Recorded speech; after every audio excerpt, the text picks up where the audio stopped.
endormis. Pendant plusieurs années, les habitants de Kalachi, un village du Kazakhstan, ont été frappés par une maladie terrifiante et mystérieuse. Les habitants de Kalachi s'endormaient soudainement et restaient inconscients pendant des jours. Et à partir de 2012, les résidents ont commencé à présenter cette maladie inhabituelle, et beaucoup ont également signalé de graves hallucinations et pertes de mémoire. Au cours de plusieurs mois, des centaines de personnes ont été victimes de ce fléau impossible. Et même un chat local a commencé à souffrir de la maladie du sommeil.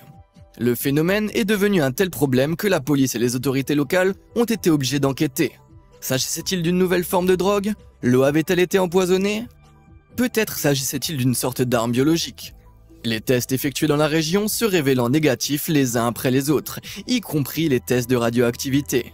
Les scientifiques se sont creusé la tête pour trouver une explication avant de tomber sur une piste importante.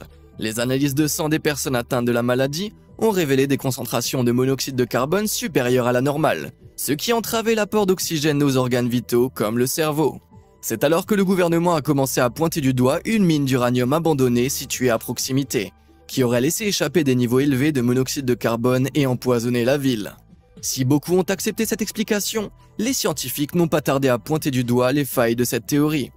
Les mines étaient inactives depuis le début des années 90, et le monoxyde de carbone est généralement le produit d'une combustion. Plus important encore, pourquoi la maladie du sommeil ne touche-t-elle les gens que maintenant ? 2 décennies après la fermeture de la mine. Cette question primordiale étant restée pour l'essentiel sans réponse. La maladie du sommeil de ce village reste encore une sorte d'anomalie. Peut-être que si nous dormons dessus, nous trouverons une solution.